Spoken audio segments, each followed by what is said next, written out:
Assalamu alaikum students. In previous lecture we complete question number 1 to 6 of exercise 3.2. Now we start question number 7, which is if y varies inversely as x and y is equal to 7 when x is equal to 2, find y when x is equal to 126.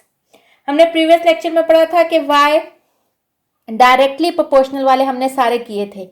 फिर हम proportionality का sign ख़त्म करते थे, के constant लगाते थे, जो पहली वैल्यूज़ होती थी वो आपको पास के फाइंड आउट करने के लिए होती थी, और उसके बाद आपने जिसकी वैल्यू फाइंड आउट करनी होती थी वो इक्वेशन बना के फिर हम उसकी वैल्यू फाइंड आउट करते थे।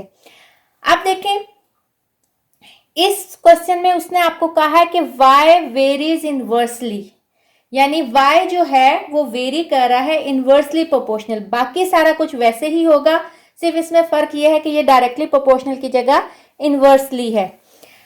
तो स्टार्ट करते हैं। हमारे पास y वेरीज इनवर्सली यानी 1/x के बराबर है। प्रोपोर्शनैलिटी का साइन खत्म करेंगे, k आएगा, k हमेशा ऊपर आएगा और अब आएगा x नीचे। आपने k की वैल्यू फाइंड आउट करनी है तो कैसे करेंगे? अगर इसको हम इक्वेशन 1 का नाम दें, put y is equal to 7 and x is equal to 2 in equation 1। y को 7 पुट करेंगे और x को 2, तो k आपके पास क्या आ जाएगा? 7 उधर जाके मल्टीप्लाई होगा तो k आपके पास आ जाएगा 14। इस k की वैल्यू को इक्वेशन 1 में पुट करें तो हमारे पास इक्वेशन बन जाएगी y is equal to 14/x। ये आपके पास इक्वेशन है। अब इस इक्वेशन में आपने y की वैल्यू अगर आपके पास गिवन है तो x फाइंड आउट कर सकते हैं, अगर x की गिवन है तो y फाइंड आउट कर सकते हैं। तो हमारे पास x गिवन है 126 इन इक्वेशन 2। इक्वेशन 2 में पुट करेंगे, y जो है वो बराबर होगा 14/126।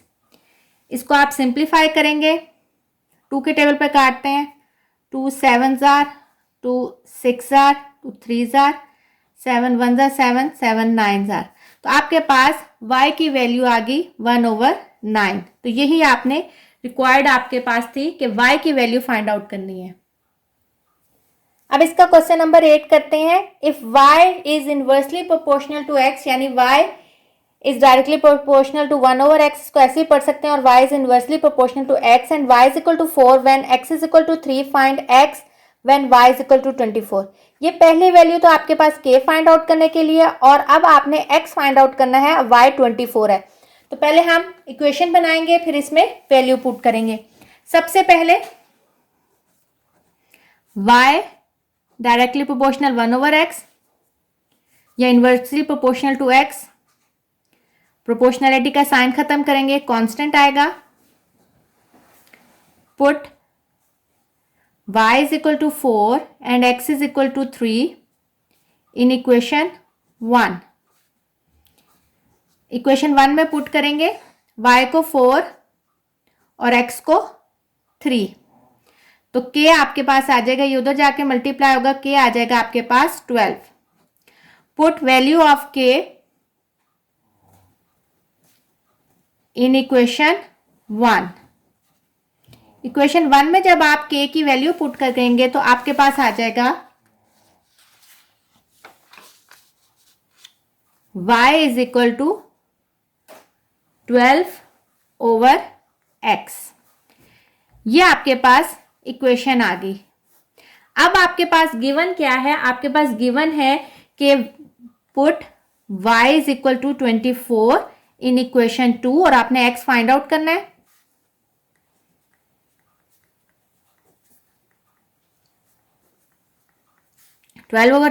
x को इधर ले आए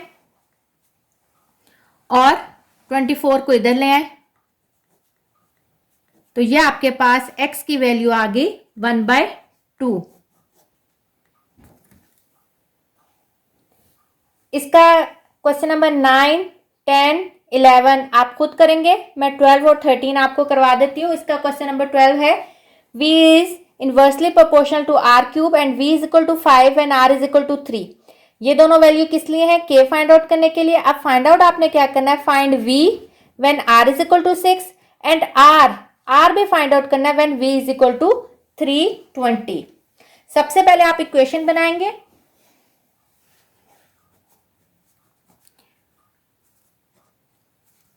आपके पास इसको प्रोपोर्शनलिटी का साइन खत्म करेंगे तो ये आ जाएगा, put v is equal to 5 and r is equal to 3 in equation 1। v को 5 पुट करेंगे, r को 3, तो ये आ जाएगा आपके पास 27। 27 उधर जाके मल्टीप्लाई होगा तो ये आपके पास आ जाएगा 135। Put value of k in equation 1। Equation 1 में पुट करेंगे तो v is equal to 135 over r cube. ये आपके पास रिक्वायर्ड इक्वेशन आ गई। अब इसमें आप v फाइंड आउट करना है तो r की वैल्यू पुट करेंगे, r फाइंड आउट करना है तो v की वैल्यू पुट करेंगे। तो सबसे पहले हमने v फाइंड आउट करना है when r is equal to 6। आपने v फाइंड आउट करना है जब आपके पास r जो है वो क्या है, 6। Put r is equal to 6 in equation 2। Equation 2 में पुट करेंगे r की वैल्यू 6 का क्यूब,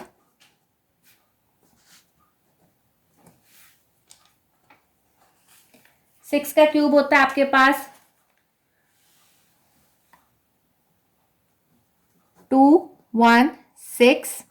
इसको आप जब सिंप्लीफाई करेंगे, कटिंग करेंगे तो v की आपके पास वैल्यू आ जाएगी 5/8। तो ये आपने वैल्यू फाइंड आउट कर ली v की। लेकिन अब आपने किसकी वैल्यू फाइंड आउट करनी है, r की। अब हम r की वैल्यू फाइंड आउट करेंगे जब आपके पास v क्या गिवन है, 320। तो करेंगे put v is equal to 320 in equation 2। Equation 2 में जो कि आपके पास थी v is equal to 135 over r cube, v की वैल्यू 320, 135 ओवर r क्यूब को इधर ले जाएं, 320 को इधर ले जाएं। इसको आप सिंप्लीफाई करेंगे, डिवाइड करेंगे कैलकुलेटर पे तो इसका आंसर आ जाएगा। कैलकुलेटर पे करें या आप इसको वैसे ही काट लें तो ये आंसर आ जाएगा 27/64। हमें तो r की वैल्यू चाहिए तो put taking cube root on both sides,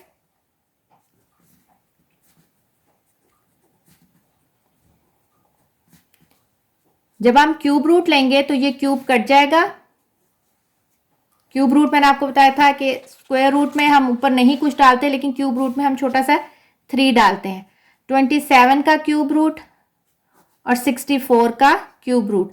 आप कैलकुलेटर पे भी इसकी वैल्यू फाइंड आउट कर सकते हैं जैसे मैंने आपको बताया था प्रीवियस लेक्चर में। और वैसे भी हमें पता है कि 327 का क्यूब रूट जो होता है वो होता है 3 और 64 जो होता है वो 4 का क्यूब होता है। तो आंसर आ गया r इज इक्वल टू 3/4। चाहे तो आप कैलकुलेटर पे कर लें, चाहे आपको ये पता हुआ है, या 3 × 3 × 3 27 होता है, 4 × 4 × 4 64 होता है। तो 4 की पावर 3 होगी, 3 की पावर 3 होगी। ये इसका मतलब है क्यूब रूट का कि 1/3, तो 3 1/3 से कट गया तो खाली 3, 4 की पावर भी 3, 3 1/3 से कट गया तो खाली आ गया आपके पास 4। अब हम इस एक्सरसाइज का लास्ट पार्ट करते हैं, question number 13। m is inversely proportional to n cube and m is equal to 2 when n is equal to 4. Find m when n is equal to 6 and n when m is equal to 432. इसमें भी आपने दो की value find out करनी है. पहली दो values जो हैं m की और n की, यानी पहली वैल्यू m की और पहली वैल्यू n की, ये है आपके पास k फाइंड आउट करने के लिए. तो सबसे पहले आपके पास इक्वेशन क्या है, क्यूब के बराबर है. प्रोपोर्शनैलिटी का साइन खत्म करेंगे, इसको इक्वेशन 1 का नाम दे दिया. Put m is equal to 2 and n is equal to 4 in equation 1.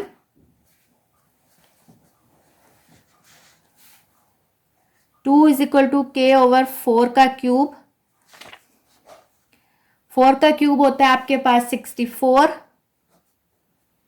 64 उधर जाके मल्टीप्लाई हो जाएगा तो k की वैल्यू आ जाएगी आपके पास 64 into 2 128. Put value of k in equation 1. तो आपके पास आ जाएगा m is equal to 128 over n cube. ये आपके पास रिक्वायर्ड इक्वेशन है, इक्वेशन 2. अब आपने m फाइंड आउट करना है तो n की वैल्यू पुट करेंगे. तो पहले आपने क्या फाइंड आउट करना है, m फाइंड आउट करना है. m फाइंड आउट करना है और n आपके पास क्या है, when n is equal to 6. Equation है आपके पास m is equal to 128 over n cube. तो पुट करें, put n is equal to 6 in above equation. तो आपके पास आ जाएगा 128 6 का क्यूब. 6 का क्यूब अभी हमने पीछे भी निकाला था, 6 का क्यूब होता है 216. सिंप्लीफाई करें, सिंप्लीफाई करेंगे चाहे कैलकुलेटर पे कर ले चाहे खुद कटिंग कर लें तो यह आपके पास आ जाएगा 16 ओवर 27. दूसरी आपने किसकी वैल्यू फाइंड आउट करनी है, n की. और आपके पास m क्या दिया हुआ है, 432. तो पुट करें, put m is equal to 432 in equation 2, जो कि आपके पास 128 ओवर n क्यूब. तो पुट करें 432, ये इधर चला जाएगा n क्यूब और 128 के नीचे आ जाएगा 432. सिंप्लीफाई करेंगे कैलकुलेटर पे तो आपके पास आ जाएगा 8 over 27, taking cube root on both sides.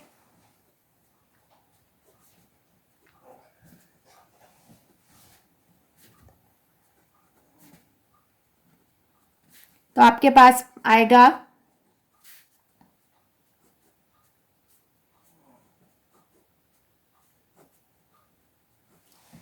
आप लोगों ने 9th में पढ़ा था, रेडिकल की प्रॉपर्टी होती है चाहे आप होल के ऊपर क्यूब रूट ले लें चाहे अलग-अलग ले लें, इससे कोई फर्क नहीं पड़ता.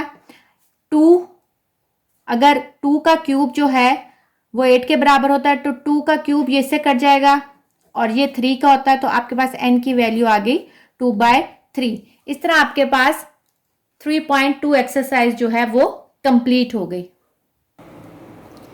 स्टूडेंट्स, एक्सरसाइज 3.3 स्टार्ट करने से पहले उसका क्वेश्चन नंबर 1 में हमने थर्ड प्रोपोर्शनल फाइंड आउट करना है. थर्ड प्रोपोर्शनल कैसे फाइंड आउट करते हैं, थर्ड भी करते हैं, मीन भी है, फोर्थ प्रोपोर्शनल भी है, कॉन्टिन्यूड प्रोपोर्शन है. ये जिस तरह मैं क्वेश्चन कराऊंगी साथ साथ करा दूंगी. तो इस लेक्चर में हम क्वेश्चन नंबर 1 ही करेंगे. तो क्वेश्चन नंबर 1 में सिर्फ थर्ड प्रोपोर्शनल यूज हो रही है तो मैं आपको यहाँ सिर्फ थर्ड प्रोपोर्शनल बताऊंगी. थर्ड प्रोपोर्शनल क्या होती है, if 3 quantities a b and c are related.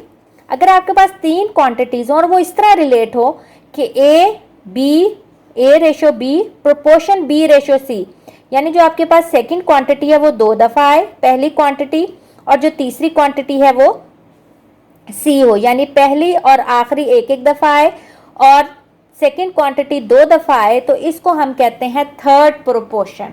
और अगर आपके पास थर्ड प्रोपोर्शन फाइंड आउट करें तो हम ये इस सी को थर्ड प्रोपोर्शन कहते हैं. A first quantity, B second quantity, तो जो सी है ये थर्ड प्रोपोर्शन है। तो अगर आपके पास दो वैल्यूज हों और वो आपको कहे कि थर्ड प्रोपोर्शन फाइंड आउट करना, तो हम किस तरह लिखेंगे? पहली वैल्यू को लिखेंगे, दूसरी वैल्यू को लिखेंगे, दूसरी वैल्यू को दोबारा लिखेंगे, और जो आपने थर्ड प्रोपोर्शनल जिसको आप लेट कर रहे हैं उसको लिखेंगे। और आपने 3.1 में पढ़ा था कि इस तरह अगर आपके पास प्रोपोर्शन में हम एक बना लेते हैं तो हमारे पास प्रोडक्ट ऑफ एक्सट्रीम जो है वो बराबर होता है प्रोडक्ट ऑफ मीन के, या प्रोडक्ट ऑफ मीन बराबर होता है प्रोडक्ट ऑफ एक्सट्रीम के। बीच वाली वैल्यूज मीन होती हैं और बाहर वाली वैल्यूज एक्सट्रीम होती हैं। तो आपके पास क्वेश्चन नंबर 1 है एक्सरसाइज 3.3 का, find a third proportional to. आपके पास दो वैल्यूज दी हुई हैं और आपने थर्ड प्रोपोर्शनल फाइंड आउट करनी है। तो सबसे पहले हम लेट करेंगे जो हमने थर्ड प्रोपोर्शनल है उसको क्या नाम देना, उसको कुछ भी नाम दे दे। तो मैं इसको x का नाम दे दूं, अगर let x be the third proportional. अगर आपके पास x जो है वो थर्ड प्रोपोर्शनल है तो हम क्या करेंगे? तो आपके पास किस तरह आ जाएगा? 6 12 x। पीछे मैंने आपको दिखाया था a b c, तो ये आपके पास आ जाएगा 6 12 x। इस तरह आप थर्ड प्रोपोर्शनल को लिखेंगे। तो अगर आप इसको प्रोपोर्शन में लिखें तो ये आपके पास किस तरह? पहली वैल्यू रेशो, दूसरी वैल्यू प्रोपोर्शन, दूसरी वैल्यू दोबारा, और फिर थर्ड प्रोपोर्शनल वाली वैल्यू यानी तीसरी वैल्यू। अब हमें पता है प्रोडक्ट ऑफ एक्सट्रीम जो है वो बराबर होता है प्रोडक्ट ऑफ मीन के।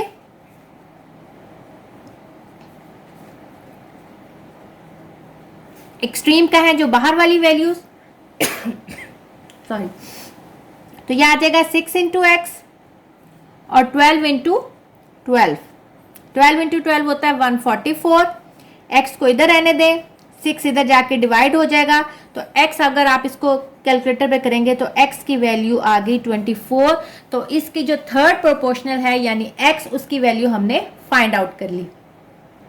अब इसका सेकंड पार्ट देखते हैं। अब आपके पास दो वैल्यूज दी हुई है a³ 3a²। इसमें भी let third proportion B X, या let X B the third proportion, जो मर्जी लिख लें। सो a³ 3a² और x आ जाएगा। बाय प्रोपोर्शन आपके पास क्या आएगा? पहली वैल्यू रेशो, दूसरी वैल्यू प्रोपोर्शन, दूसरी वैल्यू रेशो, तीसरी वैल्यू। तो प्रोडक्ट ऑफ एक्सट्रीम बराबर होगा प्रोडक्ट ऑफ मीन के।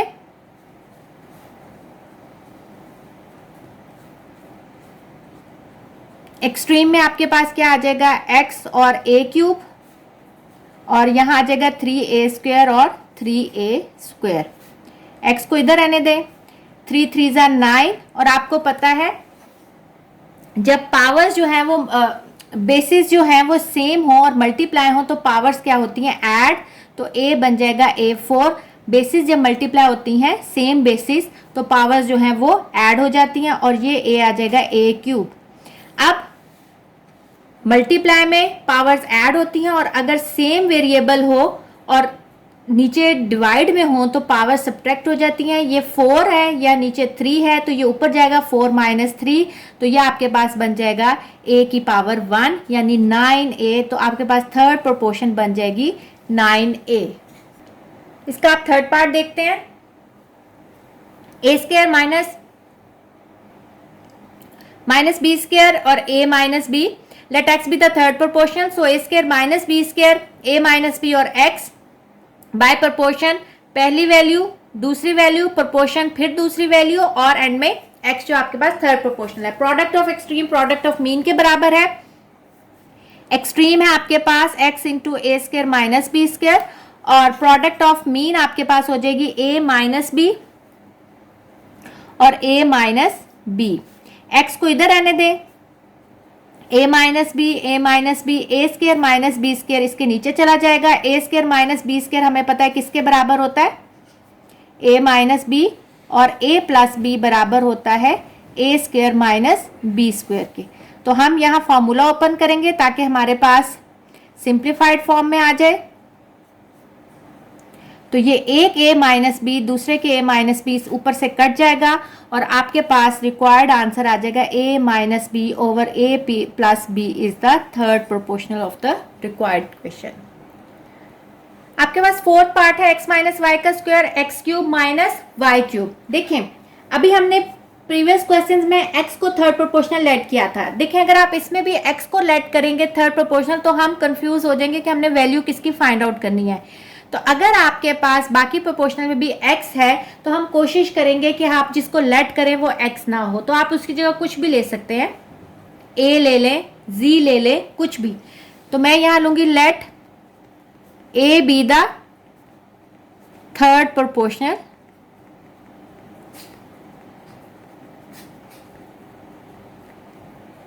तो आपके पास क्या आ जाएगा x माइनस वाई का square X cube minus Y cube और a by proportion x minus Y का whole square ratio second value X cube minus Y cube proportion second value और ratio third product of extreme product of mean के बराबर है। Product of extreme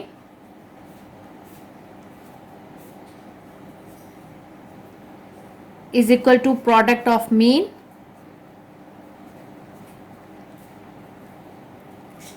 extreme में आ जाएगा a into x minus Y का whole square और यहां आ जाएगा x cube minus Y cube x cube minus Y cube. अब a को इधर रहने दें, यहां आपके पास फॉर्मूला खुल रहा है a cube minus b cube बराबर होता है a minus b a square plus a b plus b square. इसको भी खोल लें a minus b a square plus a b plus b square. यहाँ मैं आपको ये फॉर्मूला लिख देती हूँ a cube minus b cube बराबर होता है a minus b a square plus a b plus b square. अब x माइनस वाई का होल स्क्वायर नीचे जाएगा। आप x माइनस वाई के होल स्क्वायर को 2x माइनस वाई भी लिख सकते हैं। अगर आपने चाहे तो आप फॉर्मूला भी ओपन कर सकते हैं, लेकिन फॉर्मूला ओपन करने से ऊपर से कोई कटिंग नहीं होगी क्योंकि फॉर्मूले में तो x स्क्वायर माइनस 2xy आएगा तो ऊपर कहीं भी माइनस 2xy नहीं है। तो अगर हम x minus y whole square को खोलने की बजाय x माइनस वाई को होल स्क्वायर को अलग-अलग लिख लें। देखिए x minus y whole square और x माइनस वाई एक ही बात है क्योंकि जब सेम वैल्यूज होती हैं तो इसका मतलब इनकी पावर्स ऐड होती हैं तो x माइनस वाई का होल स्क्वायर बनता है। और ये हमने इसलिए किया ताकि हमारे पास ये कट जाए। तो ये आ जाएगा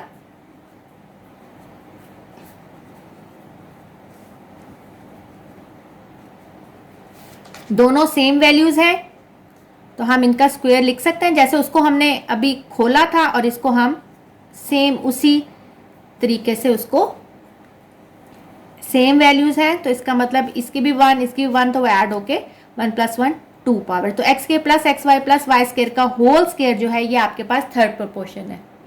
अब इसका फिफ्थ पार्ट करते हैं x plus y whole square x square minus x Y minus 2y square. अब इसमें भी x और y है तो हम जो थर्ड प्रोपोर्शनल लेट कर रहे हैं वो a किया है।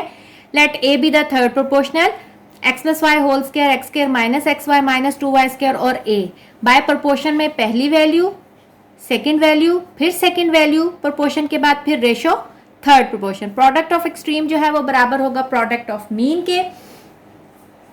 तो एक्सट्रीम में आपके पास आ जाएगा एक्स प्लस वाई का होल स्क्वायर इंटू ए और मीन में आ जाएगा X square minus x Y minus 2y square और X square minus x Y minus 2y square. A को इधर रहने दें, उसको उधर ले जाएं।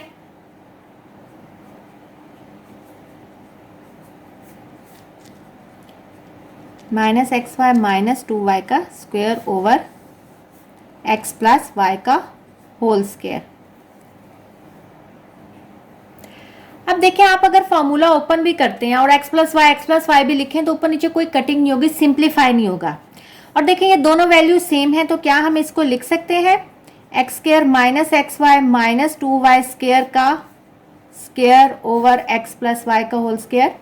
अगेन मैंने दो वैल्यू सेम थी तो उनका स्क्वायर में लिख दिया।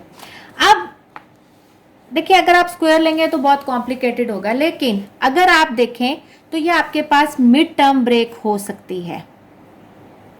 यानी आपने मल्टीप्लाई करके -2x² बनाना है और ऐड करके -xy बनाना है, ठीक है। तो हम क्या करेंगे, अगर -2xy और +xy करें तो ये देखें आपके पास जब इन दोनों को आपस में मल्टीप्लाई करेंगे तो -2x² बनेगा, और जब ऐड और सब्ट्रैक्ट करेंगे तो -2 में से +1 गया तो -xy बनेगा। तो इसका मतलब ये हमने मिड टर्म ब्रेक कर दी, और होल के ऊपर स्क्वायर है तो इसका मतलब ये स्क्वायर के अंदर हम सारा ऑपरेशन कर रहे हैं, बजाय ये कि हम इंडिविजुअल वैल्यूज पे ऑपरेशन करें। सेम है इसलिए हमने एक ही के ऊपर किया। तो आपके पास क्या आ जाएगा, x कॉमन लिया, अंदर क्या बच गया x माइनस 2y, यहां y कॉमन लिया प्लस y तो x माइनस 2y, ये स्क्वायर। आपके पास आ जाएगा x प्लस वाई और x माइनस 2y। अब देखें ये होल के ऊपर स्क्वायर है तो मल्टीप्लाई हो रहे हैं, इसका मतलब हम इंडिविजुअल के ऊपर स्क्वायर डाल सकते हैं। अब देखें आपके पास x प्लस वाई का होल स्क्वायर नीचे भी है ऊपर भी है, कट किया और आपके पास a की वैल्यू आ गई जो कि है x माइनस 2y का होल स्क्वायर, जो कि आपके पास थर्ड प्रोपोर्शन की आपने वैल्यू फाइंड आउट कर ली। क्वेश्चन नंबर 1 का लास्ट पार्ट है। अब देखिए इसमें पी क्यू था इसलिए मैंने थर्ड प्रोपोर्शनल x को लेट कर लिया, आप चाहे तो इसमें भी a को ले सकते हैं। लेट x भी द थर्ड प्रोपोर्शनल, तो आपके पास ये पहली वैल्यू दूसरी और x जो है वो थर्ड प्रोपोर्शन है। प्रोपोर्शन में हमने लिखा है पहली वैल्यू दूसरी, प्रोपोर्शन दूसरी और ratio x। Product of extreme जो है वो प्रोडक्ट ऑफ मीन के बराबर है।